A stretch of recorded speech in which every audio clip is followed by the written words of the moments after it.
dem xool ki yor nucléaire bi ma liquider ko qu'est-ce que ça veut dire ça Mia rek nekkul artiste Sénégal mais am na ay moromam yu fi nekk di woy mais parole artistique xam nañ lan la métaphore xam nañ lan la léegi lan moo tax mu ne daal Mia rek il faut ñu liquider ko quoi c'est ça que ça veut dire man li mu wax moom moo interprété suñu na dugg man noonu laa interprété waxam parce que su taxawee ne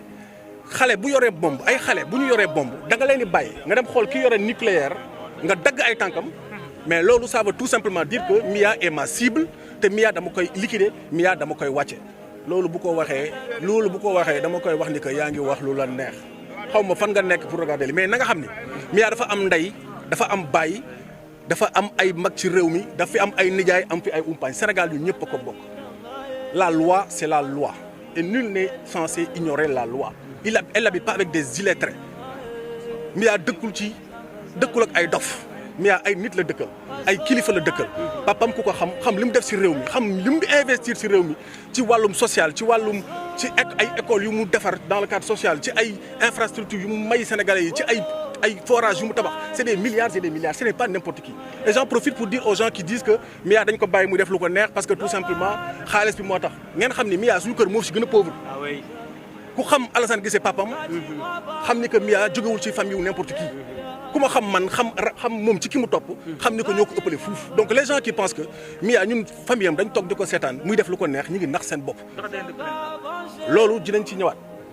di ngeen ci am ay nouvelles léegi parce que nous n'allons pas nous laisser faire te Mame Matar na nga xam ni nga nekkee ci ay tànku Mia Guissé maa ngi ci say tànk ni gars yi di waxee cof tànk boo cofee benn rek ma cof beneen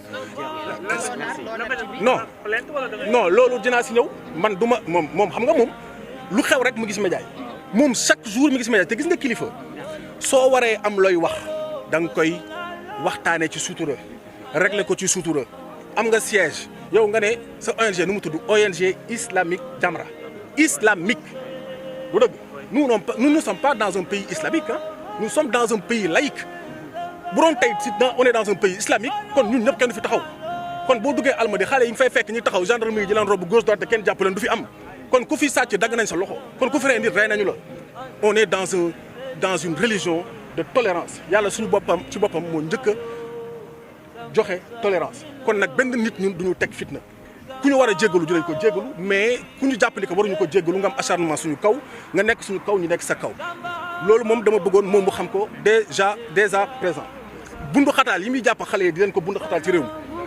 bundu xataal yi muy jàpp musiciens yi artistes yi di leen ko bundu xataal ci réew mi loolu ñun duñu ko nangu mu jàpp Mia Guissé noonu bundu xataal ko parce que Mia dafa am ay mbokk am ay doom moom tey leer na ma ne tey bu dee woon tey yàlla na